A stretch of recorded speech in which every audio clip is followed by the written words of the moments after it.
नमस्कार दोस्तों। जो राम को लाए हैं हम उनको लाएंगे।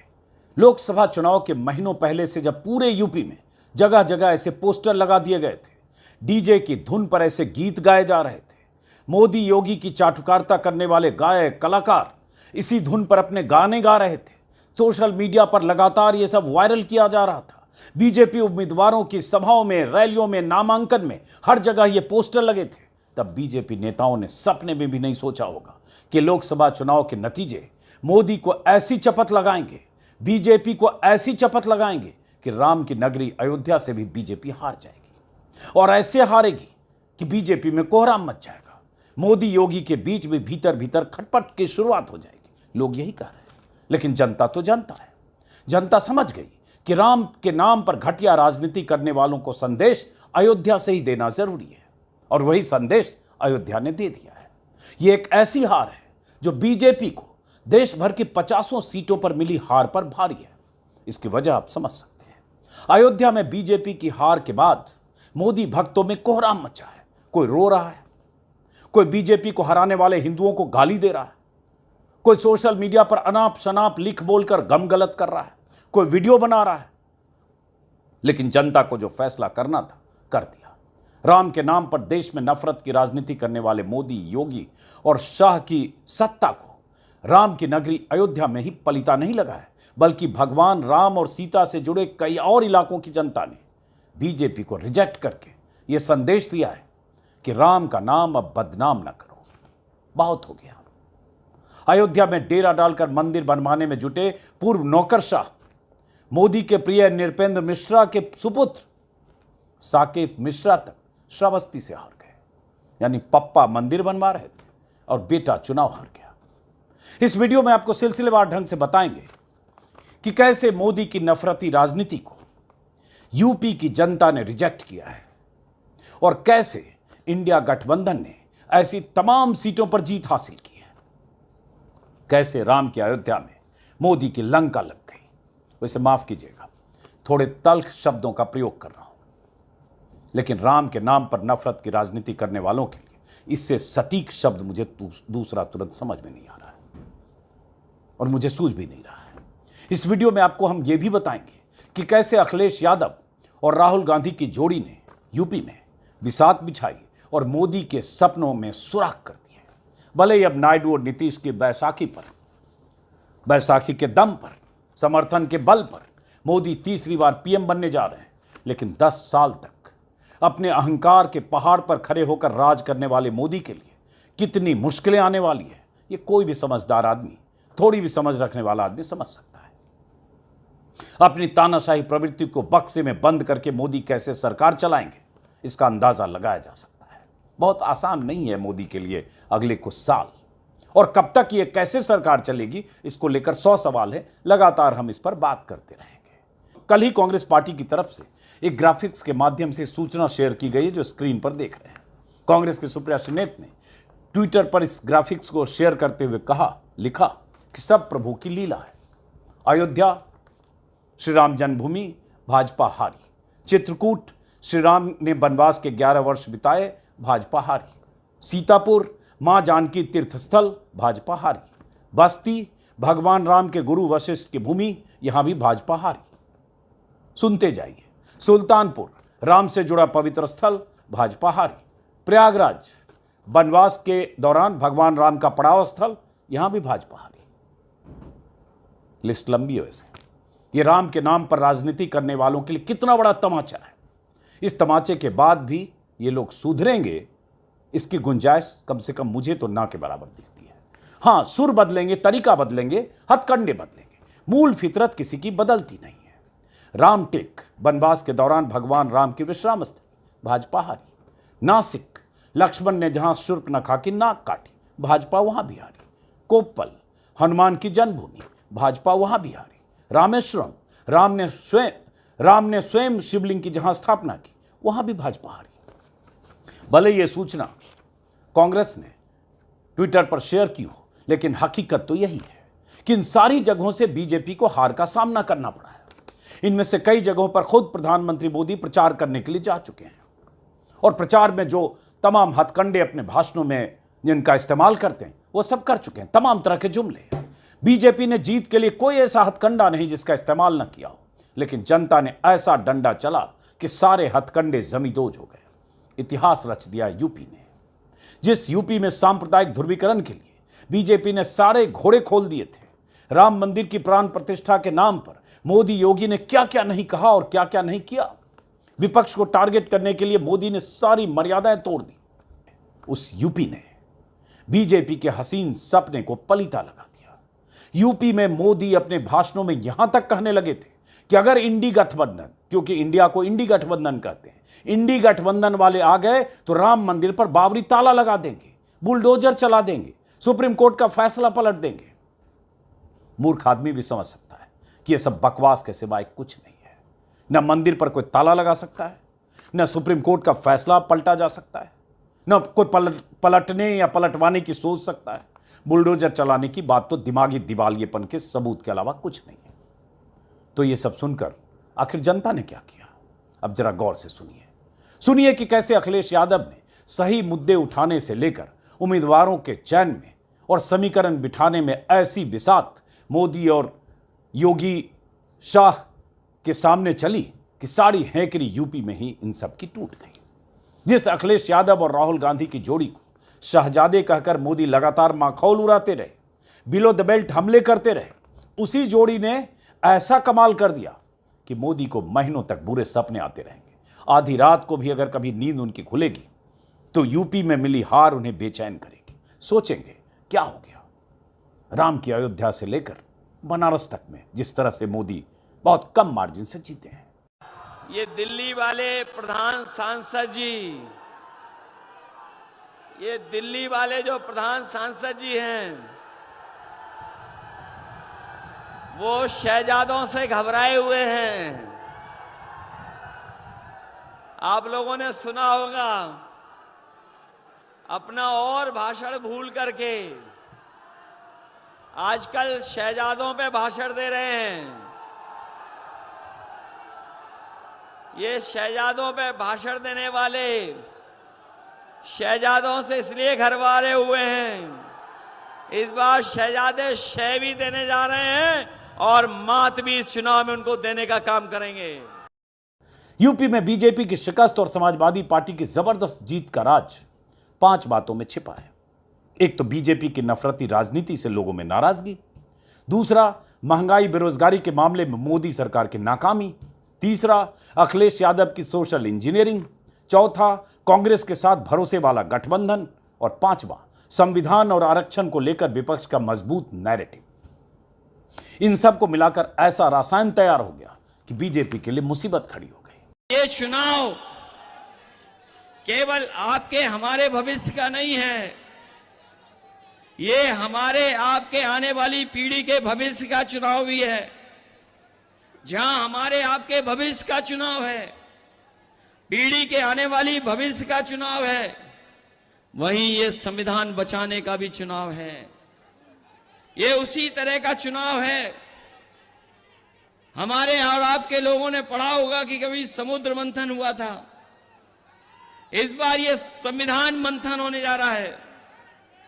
एक तरफ वो लोग हैं जो संविधान को खत्म करना चाहते हैं और दूसरी तरफ कांग्रेस पार्टी, इंडिया गठबंधन और समाजवादी पार्टी है जो संविधान को बचाना चाहती है। उस यूपी में जहां 80 सीटें जीतने के दावे बीजेपी कर रही थी, 73 का तो एनडीए का रिकॉर्ड था 2014 में। जो काम बहुत सधे ढंग से बीजेपी करती रही है, वो काम इस बार अखिलेश यादव ने कर दिया। अखिलेश कई महीनों से पूरा जोर पीडीए यानी पिछड़ा, दलित और अल्पसंख्यक का मजबूत कॉम्बिनेशन बनाने में जुटे थे और कामयाब भी हो गए। मुस्लिम यादव कॉम्बिनेशन यानी एमवाई समीकरण से इतर इस बार अखिलेश यादव ने टिकट बांटने, जातीय समीकरण का एक तरह से बिछाने और जातीय साझेदारी का जबरदस्त ध्यान रखा। उन तमाम जातियों के उम्मीदवारों को टिकट दे दिया अखिलेश ने जो जातियां बीजेपी का वोट बैंक मानी जाती हैं और 2022 के विधानसभा चुनाव तक में एकजुट होकर बीजेपी का झंडा बुलंद करने में जुटी थी। चाहे वो कुर्मी हो, शाक्य हो, मौर्य हो, कुशवाहा हो, पाल हो, निषाद हो, पासी हो या बाकी और जातियां, दलित और ओबीसी की जातियां। हर बिरादरी को उम्मीदवार उतारकर अखिलेश यादव ने ऐसी बिसात बिछाई कि बीजेपी बुरी तरह से मात खा गई। और जैसा कि मैंने कहा, कांग्रेस के साथ एक मजबूत गठबंधन, आपस में वोट ट्रांसफर के लिए वो सारी तैयारी, और वो सब हुआ भी। सबसे पहली बात कि अखिलेश यादव ने परिवार के 5 लोगों को छोड़कर, जिसमें खुद भी शामिल है, किसी यादव को टिकट नहीं दिया। इससे उन पर यह ठप्पा नहीं लग सकता या नहीं लगा कि वो सिर्फ यादववाद करते हैं और यादवों को ही तवज्जो देते हैं। तो अखिलेश यादव ने क्या क्या किया? आज अखिलेश यादव सांसदों के साथ दिल्ली में बैठक कर रहे हैं। उनके लिए खुशी का मौका है, क्योंकि उन्हें अपने पिता के रिकॉर्ड को अखिलेश यादव ने तोड़ा है, अधिकतम सीट हासिल करके यूपी में 37 सीटें। अखिलेश यादव ने जो उम्मीदवार उतारे, 12 उसमें कुर्मी उम्मीदवार हैं जो चुनाव मैदान में उतरे। दर्जन भर उसमें शाक्य, मौर्य, कुशवाहा, पाल, निषाद और बाकी जातियां। कुल 62 सीटों पर समाजवादी पार्टी लड़ी। लगभग 15 दलित, 30 ओबीसी को अखिलेश यादव ने टिकट दिया, और सिर्फ 5 यादव थे, जो मैंने कहा, 4 मुस्लिम, 9 अपर कास्ट। उसके बाद जो नतीजे आए उस पर हम जरा कहां कहां जीते वो बताने से पहले बता दें। 37 सीटें अखिलेश यादव ने जीती। 33.6% वोट अखिलेश यादव को मिले। समाजवादी पार्टी के हिसाब से देखें तो वोट शेयर लगभग 20% बढ़ गया। बीजेपी को, जो पिछली बार चुनाव में 49% वोट था, वो घटकर 41.3 हो गया। तो बीजेपी का वोट शेयर घटा, अखिलेश यादव का वोट शेयर बढ़ गया लगभग 14%। अब जो जीते हैं उम्मीदवार अखिलेश यादव की पार्टी के, 7 उसमें कुर्मी हैं, 5 पासी हैं, 6 कोयरी हैं और निषाद, 5 यादव और 4 मुस्लिम। परिवार के 5 जीत गए। 8 एससी और 1 राजभर। यह भी किया अखिलेश यादव ने कि 1 पासी और 1 जाटव को जनरल सीट से टिकट दिया, और इससे भी यह मैसेज गया कि वो जो पीडीए का नारा बुलंद कर रहे थे, वो सिर्फ नारा नहीं था या सिर्फ जुमला नहीं था, दरअसल उसके हिसाब से वो हिस्सेदारी और साझेदारी दे रहे थे। और उसका नतीजा यही हुआ। जैसे अयोध्या का जिक्र, सबसे पहले अयोध्या में जो अवधेश प्रसाद जीते हैं, वो पासी बिरादरी के आते हैं। समाजवादी से पार्टी से उनका रिश्ता मुलायम सिंह के ज़माने से, जब से समाजवादी पार्टी बनी, 8 या 9 बार के विधायक रहे।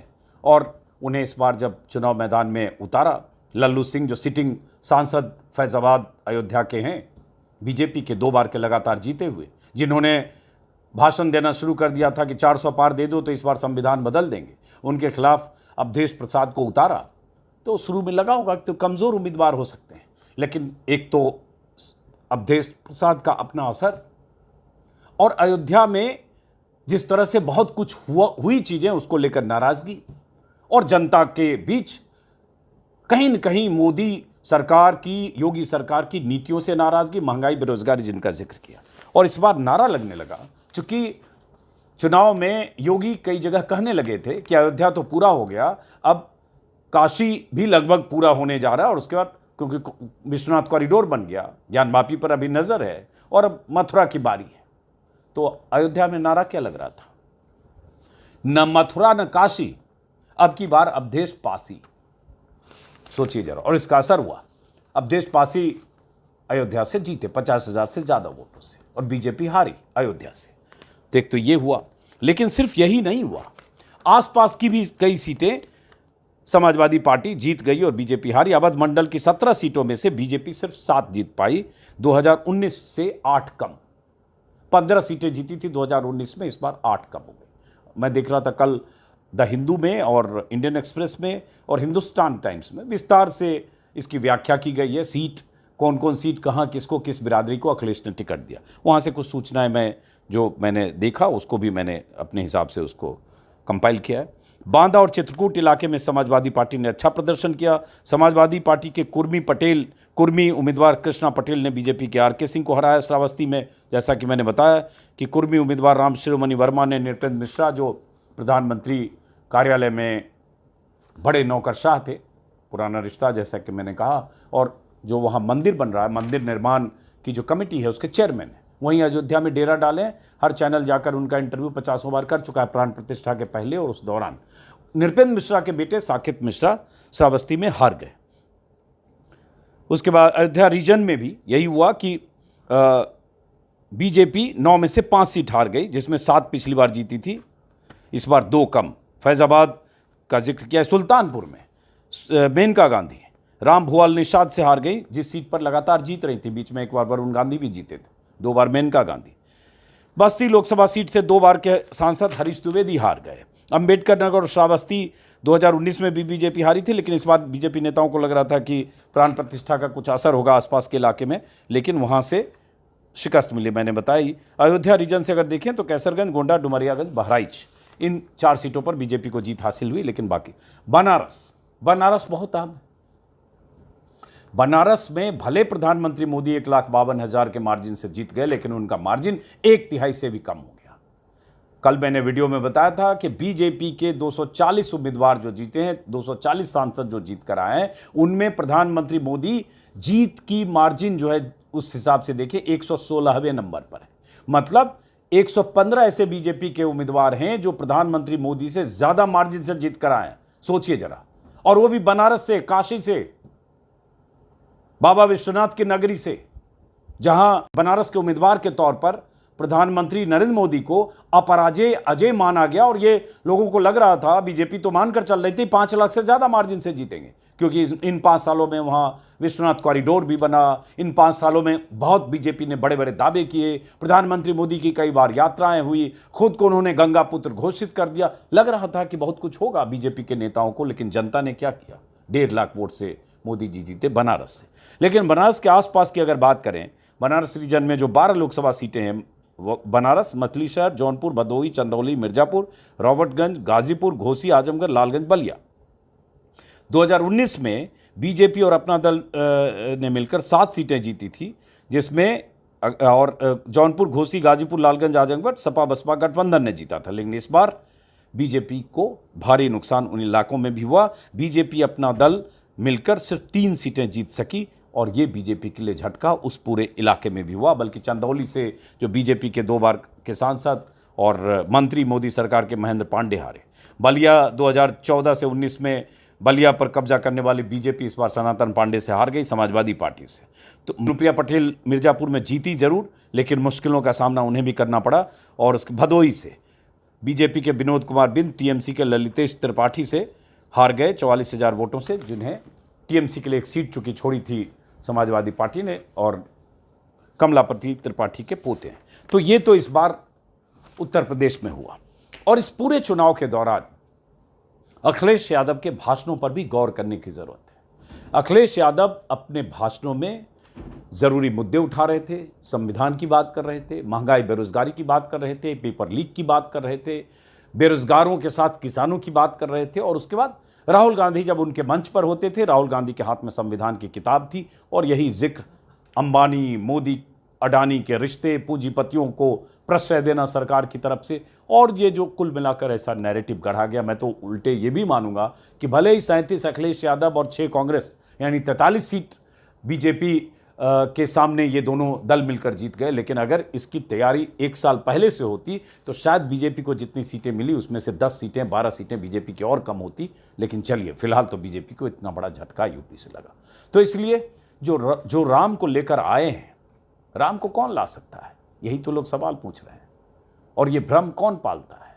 वो पोस्टर जो बीच बीच में लोग आईना दिखाने के लिए जिसका इस्तेमाल करते हैं, जो बीजेपी की किसी स्टेट यूनिट ने, शायद कर्नाटका या किसी स्टेट यूनिट ने जारी किया था, जो भगवान राम के बाल रूप को लेते हुए, हाथ पकड़ते हुए मोदी मंदिर की तरफ ले जा रहे हैं। तो उन सब का असर हुआ, और ऐसा असर हुआ जो इस वीडियो में आप सुन चुके हैं। अब देखते हैं, सरकार तीसरी बार बनने जा रही, ताजपोशी होगी, लेकिन सामने एक मजबूत विपक्ष होगा 234-35 सीटों वाला, जिस विपक्ष का भी सामना करना पड़ेगा। और प्रधानमंत्री मोदी की सत्ता में साझेदार नायडू और नीतीश भी होंगे। उनकी मांग, उनकी चुनौती और बहुत सारी ऐसी बातें जो मोदी के लिए असहज भी होगी, क्योंकि मोदी को किसी भी उसमें अपने कार्यकाल में, चाहे गुजरात के मुख्यमंत्री के तौर पर या प्रधानमंत्री के तौर पर, गठबंधन के घटक दलों पर निर्भर रहकर उनकी सहमति लेकर किसी तरह के काम करने की उनकी फितरत नहीं है। और मोदी करते रहें, अब वो एनडीए कर रहे हैं। फिलहाल इस वीडियो को यहीं ख़त्म करते हैं, फिर मुलाकात होगी। नमस्कार।